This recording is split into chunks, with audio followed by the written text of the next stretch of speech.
மகிமை உண்டாவதாக. இந்த நாளிலும் கூட சங்கீதங்களின் புத்தகம் 119ஆம் சங்கீதத்தினுடைய 41ஆம் வசனத்திலிருந்து 48ஆம் வசனம் வரைக்கும் நாம் எடுத்து வைத்துக் கொள்ளலாம். சங்கீதங்களின் புத்தகம் 119ஆம் சங்கீதத்தினுடைய 41ஆம் வசனம் முதற்கொண்டு 48ஆம் வசனம் வரைக்கும். இந்த பகுதியிலே சங்கீதக்காரன் பேசுவதை குறித்து குறிப்பிடுகிறதை நாம் பார்க்கிறோம்.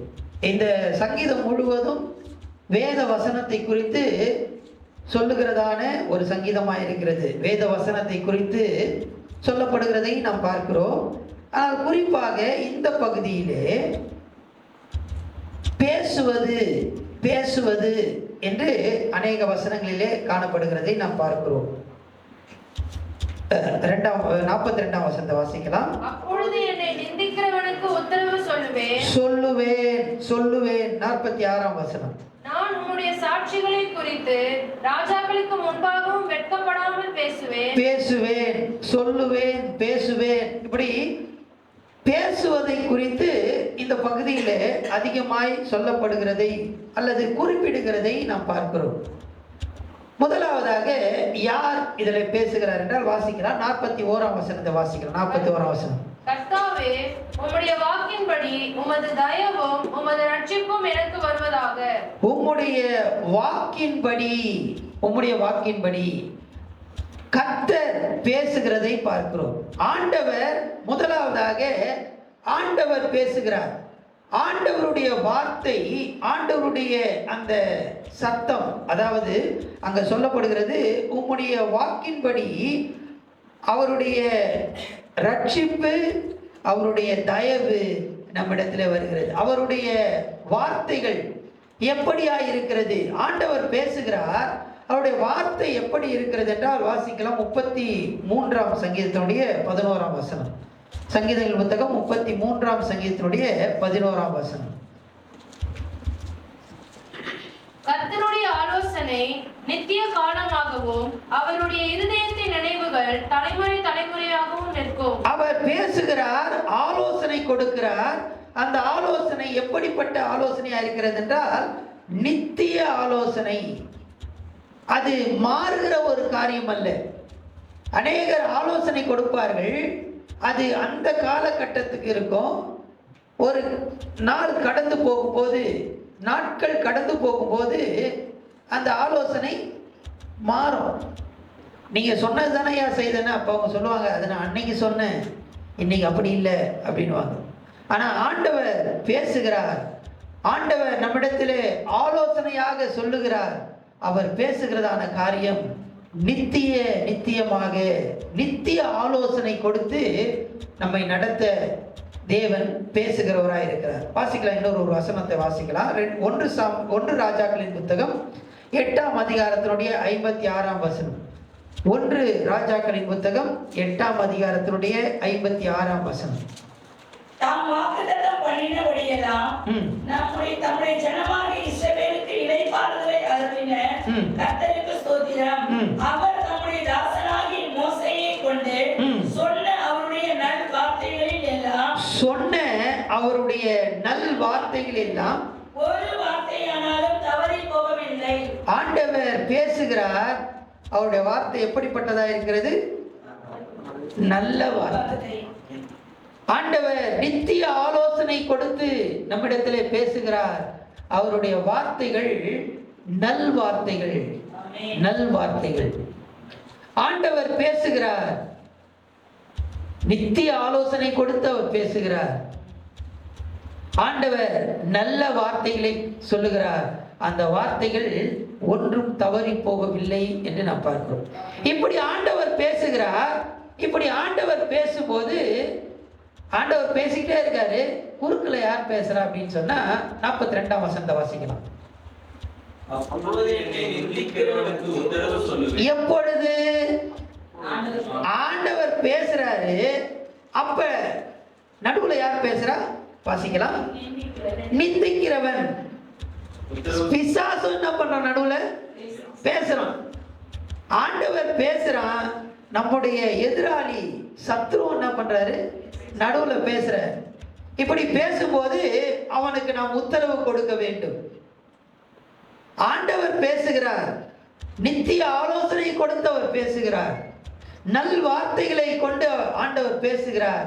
இப்படி பேசும்போது பிசாசும் நம்மளுடைய எதிராளியும் சத்துருவும் பேசுகிறான். இப்ப அவனிடத்துல நம்ம பேச வேண்டும். எப்படி பேசணும், என்ன பேசணும் அப்படின்னு வாசிக்கலாம். எபேசியர் 6:17. எபேசியர் 6ஆம் அதிகாரத்தினுடைய 17ஆம் வசனம். ரட்சண்யம் என்னும் தலை சீராவையும் தேவ வசனமாகிய ஆவியின் பட்டயத்தையும் எடுத்துக் கொள்ளுங்கள்.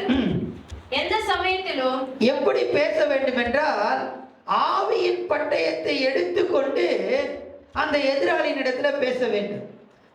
என்ன ஆவியின் பட்டயம்? வாசிங்க. தேவ வசனமாகிய ஆவியின் பட்டயம். ஆண்டவர் நம்மிடத்திலே நித்திய ஆலோசனை கொடுத்து நல் வார்த்தையின் மூலமாக நம்மோடு பேசுகிறார். அப்படி பேசும்போது குறுக்குல யார் பேசுறா? சத்துரு பேசுறான்.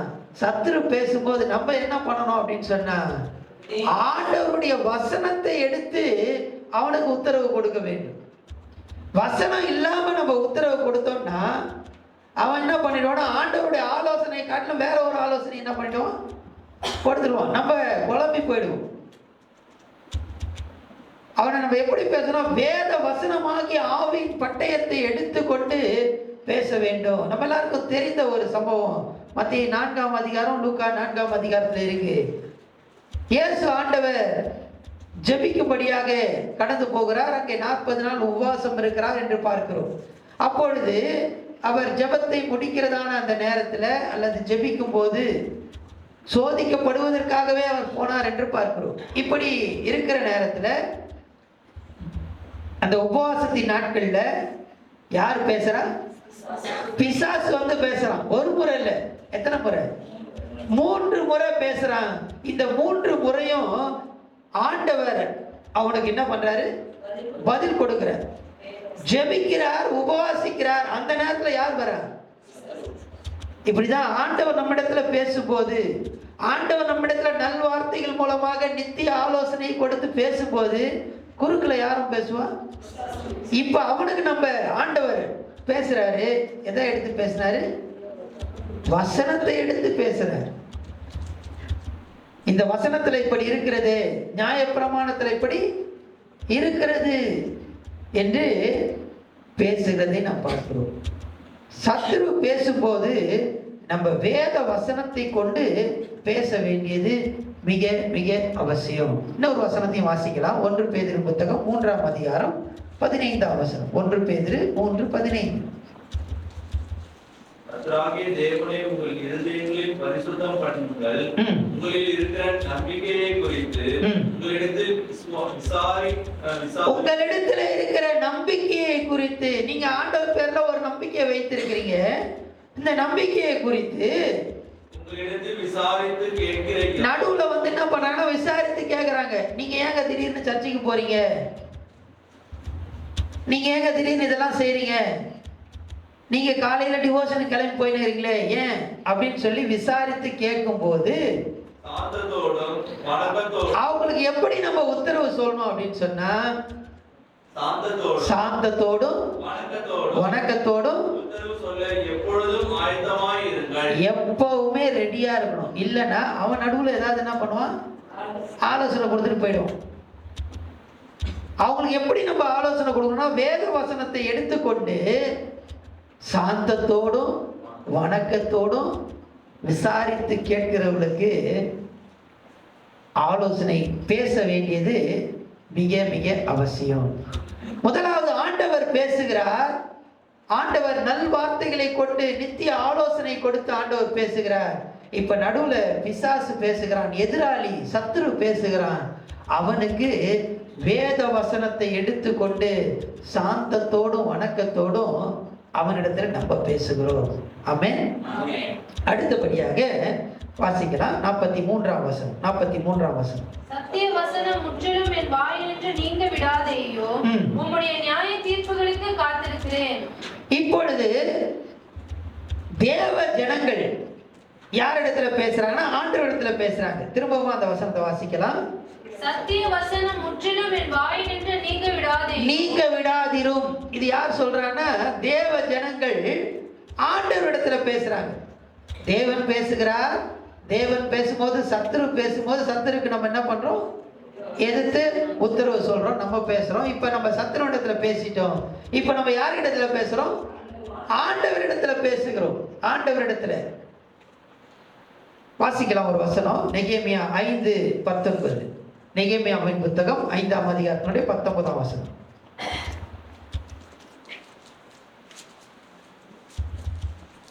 என் தேவனே, நான் இந்த ஜனத்துக்கு செய்த எல்லாவற்றின்படியும் எனக்கு நன்மை உண்டாக என்னை நினைத்தருளும். நன்மை உண்டாக என்னை நினைத்தருளும். இது யார்கிட்ட பேசுறது? நம்ம ஆண்டவர்கிட்ட பேசுறது. சங்கீதக்காரனா தான் 43 சொல்றார், ஆண்டவரே உடைய வசனம் முற்றிலும் என் வாயினின்று நீங்க விடாதிரும். ஆண்டவரே என்னை நினைத்தருளும், எனக்கு உதவி செய்யுங்க அப்படின்னு சொல்லி நம்ம ஆண்டவர்கிட்ட என்ன பண்றோம்? பேச வேண்டும். சத்துருடத்துல பேசுவது மட்டுமல்ல, ஆண்டவரிடத்துல பேசணும். நெகேமியா 6ஆம் அதிகாரம் 9ஆம் வசனத்தை வாசிக்கலாம். 9ஆம் வசனம். அந்த வேலை நடந்தேறாதபடிக்கு எங்கள் கை சலித்து போம் என்று சொல்லி அவர்கள் எல்லாரும் எங்களை பயமுறுத்த பார்த்தார்கள். ஆதலால் தேவனே நீர் என் கைகளை திடப்படுத்தி அருளும். ஆண்டவரே எங்க கரங்களை என்ன பண்ணுங்க? திடப்படுத்துங்க. ஆண்டவரிடத்துல அவன் கேட்கிறான், ஆண்டவரே இந்த வேலை நாங்க தொடங்கணும், பாதியில நின்று போயிடுச்சு, இப்ப இந்த வேலை திரும்பமா நாங்க ஆரம்பிச்சிருக்கிறோம், இது நடக்காது அப்படின்னு சொல்லி எல்லாரும் என்ன பண்றாங்க? சொல்றாங்க. ஆனால் ஆண்டவரே எங்க கரங்களை திடப்படுத்தி அருளும், ஆண்டவரே எங்களை நினைத்தருளும். ஆண்டவரிடத்துல நம்ம கேட்க வேண்டும், ஆண்டவரிடத்துல நம்ம பேச வேண்டும். வாசிக்கலாம் 14ஆம் வசனம். அதே அதிகாரத்தை 6ஆம் அதிகாரத்தினுடைய 14ஆம் வசனம். தேவனே, தொபியாவும் சன்பலாத்தும் செய்த இந்த செய்கைகளுக்கு தக்கதாக நீர் அவர்களையும் நோவாதியால் என்னும் தீர்க்கதரிசியானவளையும் எனக்கு பயம் உண்டாக்க பார்த்த மற்ற தீர்க்கதரிசிகளையும் நினைத்துக் கொள்ளும். எனக்கு பயம் உண்டாக்க பார்க்கறாங்க, இவங்களெல்லாம் நீங்க என்ன பண்ணுங்க? நீங்க பாத்துங்க ஆண்டவரே. இப்ப இங்க இந்த சங்கீதத்துல நம்ம பார்த்தோம்னா ஆண்டவர் பேசும்போது குறுக்குல யார் வரா? அதே மாதிரிதான் நெகேமியா ஆண்டவருடைய வேலையை செய்து கொண்டு இருக்கிறார். யார் வர்றது? சம்பல்லாத் தொபியா. வேலையை கெடுப்பதற்காக சத்துருக்கள் வருகிறாங்க. முதல்ல அவங்க எப்படி வராங்க அப்படின்னு சொன்னா, நீங்க எஸ்ராவில் வாசித்தீங்க அப்படின்னா அவங்க வந்து என்ன பண்ண, நாங்க உங்களுக்கு ஆலோசனை சொல்றோம், நாங்க தான் இந்த ஊர்ல இருக்கிறோம், எங்களுக்கு தான் இந்த ஊரை பத்திலாம் என்ன பண்ணோம் நல்லா தெரியும், நான் உங்களுக்கு ஆலோசனை சொல்றேன்னு சொல்லி ஆலோசனை கொடுக்குற மாதிரி வராங்க அவங்க. ஆனா அவங்க எதுக்கு வராங்க அப்படின்னா வேலையை நிறுத்துவதற்கு. இப்போ அவன் என்ன பண்றான்னா அவங்களுக்கு ஆலோசனை கொடுக்குறான், அவங்ககிட்ட பேசுறான். அவங்ககிட்ட பேசுறது மட்டும் இல்லை, ஆண்டவரிடத்துல பேசுறான். ஆண்டவரே எங்களை நினைத்தருளுங்க, ஆண்டவரே எங்க கரங்களை திடப்படுத்துங்க ஆண்டவரே. இன்னொரு வசனத்தை வாசிக்கலாம். 13ஆம் அதிகாரத்தினுடைய 14ஆம் வசனம். 13:14. நெகேமியாவின் புத்தகம் 13:14. என் தேவனே, நான் என் தேவனுடைய ஆலயத்துக்காகவும் அதன் முறைமைகளுக்காகவும் செய்த நற்கிரியைகளை குலைத்து போடாமல் இந்த காரியத்திலே என்னை நினைத்தருளும். நற்கிரியை செய்திருக்கிற அதெல்லாத்தையும் குலைத்து போடும்படி வருகிறாங்க. ஆண்டவரே நீங்க என்ன பண்ணுங்க? என்ன அந்த அதிகாரத்துல பார்த்தீங்கன்னா அநேக காரியம் என்னை நினைத்தருளும், என்னை நினைத்தருளும், என்னை நினைத்தருளும் இருக்கு. ஆண்டவரிடத்துல பேசுகிறார், ஆண்டவர் பேசுகிறார். சத்துரு குறுக்குல பேசுறான், நம்ம சத்துருடத்திலையும் பேசுறோம். இப்ப யாருக்கிட்ட பேசுறோம்? ஆண்டவரிடத்துல பேசுறோம். இதுக்கு அடுத்தபடியாக 4ஆவதாக 119ஆம் சங்கீதத்தினுடைய 44ஆம் வசனம் 45ஆம் வசனம். நான் எப்பொழுதும் என்றைக்கும் உமது வேதத்தை காத்துக் கொள்வேன். நான் உம்முடைய கட்டளைகளை ஆராய்கிறபடியால் விசாலத்திலே நடப்பேன். இப்ப என்ன பேசுது அப்படின்னு சொன்னா நம்முடைய வாழ்க்கை பேசுகிறது. இப்ப எங்க நடக்கிறாரு? விசாலத்திலே நடப்பேன் அப்படின்னு போடப்பட்டிருக்கு. சரியாக சொல்லணும்னா விடுதலையோடு நடப்பேன். இதுக்கு முன்னாடி பார்த்தோம் அப்படின்னு சொன்னா அவர் நிந்தனையிலே இருக்கிறார். 42ஆம் வசனம், நிந்திக்கிறவனுக்கு நான் உத்தரவு சொல்லும்படியாக உத்தரவு சொல்லுவேன். இப்போ ஆண்டவர் அவருக்கு பதில் கொடுக்கிறார். இப்போ இவர் எப்படி நடக்கிறார்னு சொன்னா விசாலம் என்றால் விடுதலையோடு அவர் நடந்து போய் கொண்டு இருக்கிறார். இப்படி நடக்கும்போது எல்லாரும் அவர் என்ன பண்றாங்க, இந்த சங்கீதக்காரனை பார்க்குறாங்க. இப்போ வாழ்க்கை என்ன பண்ணுது, பேசுகிறது. அவன் வாயில பேசல, இப்போ எதில் பேசுறான், ஆண்டவர் பேசுறாரு, சத்துரு பேசுறான், சத்துரு இடத்துல நம்ம பேசுறோம், ஆண்டவர் இடத்துல நம்ம பேசுறோம். இப்போ நான் நடந்து போகிறேன், என் வாழ்க்கை பேசுகிறது. நம்முடைய வாழ்க்கை பேசுகிறதுங்களா? ஆண்டவர் சொல்றாரு, நான் உங்களை இந்த உலகத்துக்கு உப்பாக வெளிச்சமாக நான் உங்களை வைத்திருக்கிறேன். உங்க வாழ்க்கை பேசணும். நீங்க தான் நடமாடும் நிருபங்கள். நம்ம போய் சுவிசேஷம் சொல்லுவது அது ஒரு பகுதி, ஆனால் அதை விட காட்சி முக்கியம். சாட்சி சொல்லுகிறோம், ரொம்ப சந்தோஷம். சாட்சியை விட நம்மளுடைய வாழ்க்கை, அந்த காட்சி ரொம்ப ரொம்ப, நம்ம வாழ்க்கை பேசணும். இவங்க ஆண்டவருக்கு பிரியமானவங்க, ஆண்டவருக்கு பயந்தவங்க, சொன்னதை கரெக்டா செய்வாங்க, கடனே வாங்க மாட்டாங்க, வாங்கினாலும் கரெக்டா கொடுத்துருவாங்க. யார் பேசணும்? இதெல்லாம் வாழ்க்கை பேசணுங்க, வாழ்க்கை பேசணும். ஒரு வசனத்தை வாசிக்கலாம். மத்திய எழுதின சுவிசேஷம் 5ஆம் அதிகாரம் 13ஆம் வசனத்திலிருந்து வாசிக்கலாம். நீங்கள் பூமிக்கு உப்பாயிருக்கிறீர்கள். உப்பானது சாரமற்று போனால் எதனால் சாரமாக்கப்படும்? நம்ம உப்பா இருக்கிறோம், உப்பானது சாரமற்று போனால் எதனாலே சாரமாக்கப்படும்? வெளியே கொட்டப்படுவதற்கும் மனுஷரால் மிதிக்கப்படுவதற்குமே ஒழிய வேறொன்றிற்கும் உதவாது.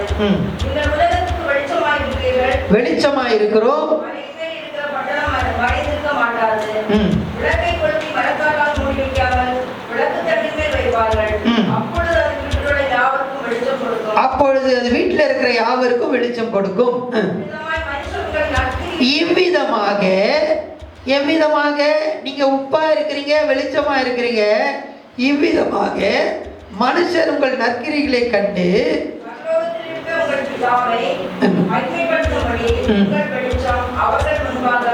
பிரகாசிக்க கடவுது. நீங்க போய் சுவிசேஷம் சொல்ல வேணாம், எதுவுமே சொல்ல வேணாம். நீங்க செய்கிறதான அந்த நற்கிரிகளை கண்டு, செயல்பாடுகளை கண்டு, நீங்க நடக்கிறீங்களே, விசாலத்திலே நடப்பேன் அப்படின்னு சொல்லி சங்கீதக்காரன் சொல்றாரு.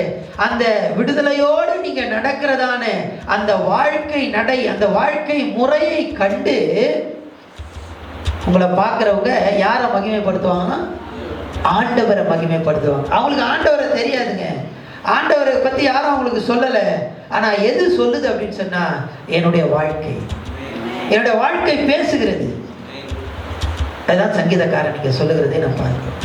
கடைசியாக வாசிக்கலாம் 119ஆம் சங்கீதத்தினுடைய 46ஆம் வசனத்திலிருந்து வாசிக்கலாம். 46லேருந்து 48.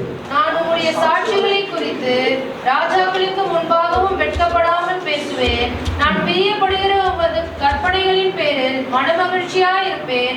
நான் பிரியப்படுகிற உமது கற்பனைகளுக்கு கைகெடுப்பேன். உமது பிரமாணங்களை தியானிப்பேன். இதுல யார்கிட்ட பேசுறாங்க? 46ஆம் வசனம்.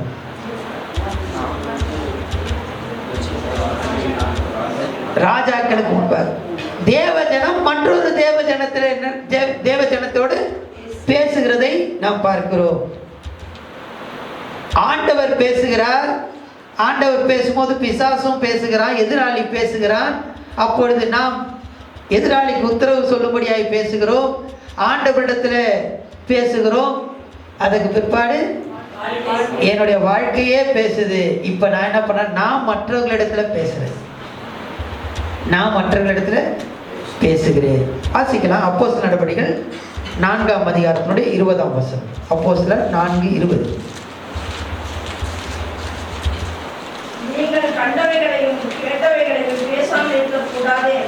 நீங்கள் கண்டவைகளையும் கேட்டவைகளையும் பேசாம அமைதியா இருக்க கூடாது. நீங்க அனுபவித்த காரியத்தை நீங்க என்ன பண்ணணும்? பேசணும். ஆண்டவரிடத்துல நான் சுகத்தை பெற்றிருக்கிறேன், ஆண்டவரிடத்துல நான் வல்லமையை அனுபவித்திருக்கிறேன், அதை நம்ம சும்மா வச்சிருக்க கூடாது. நம்ம என்ன சொல்லணும்? இன்னைக்கு நான் டிவோஷனுக்கு போனேன், நீங்க நிறைய பேர் காணும், இங்க டிவோஷனுக்கு போனேன், அங்க ஆண்டவர் என்கிட்ட பேசினாருன்னு சொல்லி நம்ம மற்றவங்க கிட்ட நம்ம என்ன பண்ணணும்? பேசணும். ராஜாக்கள் கிட்ட பேசணும், மற்றவங்க கிட்ட போய் என்ன பண்ணணும்? சுவிசேஷத்தை சொல்லணும். அந்த 46ஆம் வசனம், வெட்கப்படாமல் பேசுவேன். சுவிசேஷத்தை நாம் அனுபவித்த காரியத்தை அப்போஸ்தலர் வாஸ்தமே பேசாம இருக்க கூடாது. ஏன் அப்படின்னு சொன்னா அவங்க அற்புதத்தை அனுபவித்திருக்கிறான். அப்போஸ்தலர் பார்த்தீங்க அப்படின்னு சொன்னா, நான் குருடனா இருந்தேன், இப்போ நான் பார்க்குறேன், அதனால நான் என்ன பண்றேன்? எனக்கு வேற ஒண்ணுமே தெரியாதுங்க. ஆண்டவருடைய அற்புதத்தில் பார்த்தீங்க அப்படின்னு சொன்னா இதுதான் இருக்கு. நான் அற்புதத்தை அனுபவித்தேன், ஆண்டவர் எனக்கு செய்தார், எனக்கு செய்தவைகளை நான் பேசாமல் இருக்கக்கூடாது. ஆண்டவர் உங்களுக்கு செய்ததான அற்புதமான காரியங்கள், ஆண்டவரிடத்தில் நீங்கள் அனுபவிக்கிற ஆசீர்வாதமான காரியங்களை மற்றவர்களிடத்துல நம்ம சொல்ல வேண்டும். சுவிசேஷத்தை சொல்ல வேண்டியது அவசியமாய் காணப்படுகிறது. இந்த பகுதியில் ஆண்டவர் பேசுகிறார், சத்துரு எதிராளி பிசாசு பேசுகிறான், நாம் சத்துருவோடு பேசுகிறோம், நாம் ஆண்டவரோடு பேசுகிறோம். என்னுடைய வாழ்க்கை பேசுகிறது. அது மட்டுமல்ல, நான் தேவனுடைய அதிசயங்களையும் அற்புதங்களையும் வேத வசனத்தையும் மற்றவர்களிடத்தில் பேசுகிறேன். இப்படிப்பட்ட அனுபவத்தை ஆண்டவர் நமக்கு கட்டளையிடுவாராக. கண்களை மூடி கர்த்தரை நோக்கி நம்ம பார்க்கலாம்.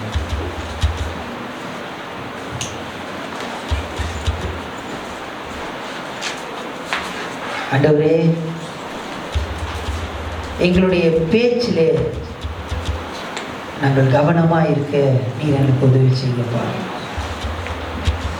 நீங்க பேசுகிறத நாங்கள் கவனிக்கிற நேரத்திலேயே பிசாசும் பேசுகிறான் ஆண்டவரே. அதை நாங்கள் கவனித்து அவனுக்கு நாங்கள் உத்தரவு சொல்லி உம்மிடத்துல நாங்கள் பேச எங்களுக்கு உதவி செய்யப்பா. ஆண்டவரே, எங்களுடைய வாழ்க்கை பேசட்டும் ஆண்டவரே. என்னோட வாழ்க்கை உமக்கு பிரியமாய் அந்த வெளிச்சம் அவர்களுக்கு முன்பாக பிரகாசிக்க வேண்டும் என்று பார்க்கிறோமே, அப்படியா எங்க வாழ்க்கையை நீங்க மாத்துங்கப்பா. ஆண்டவரே, எங்க வாழ்க்கை பேசுகிறது மாத்திரமல்ல, நாங்களும் ஆண்டவரே நாங்கள் அனுபவித்த காரியத்தை சுவிசேஷமாய் சொல்ல எங்களுக்கு உதவி செய்யுங்க. பரலோக பிதாவே, மை துதிக்கிறோம் ஆண்டவரே. நீர் எங்களுக்கு கற்றுத்தந்த காரியத்துக்காக ஸ்தோத்திரம் அப்பா. தொடர்ந்து இதை எங்கள் வாழ்க்கையில் அபியாசிக்க எங்களுக்கு உதவி செய்யும். விசேஷமாக இந்த வீக்கெண்டுக்காக உங்களுடைய சமூகத்தில் வருகிறோம்.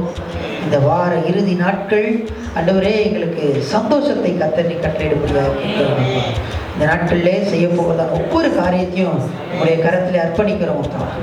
நீர் உறுதிப்படுத்துங்கப்பா.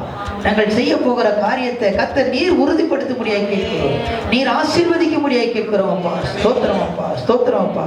ஆண்டவரே, தேவ ஜனத்தை கூட இருந்து ஆண்டவரை நடத்த முடியாது கேட்கிறோம். ஸ்தோத்திரமப்பா. பெரிய காரியங்களை செய்யும், தொடர்ந்து நடத்தும். எல்லா துதிகனமாக உமக்கே நாங்கள் செலுத்துகிறோம். இரட்சகர் மீட்பர் இயேசுவின் மூலம் ஜெபம் கேளும் பிதாவே. ஆமென்.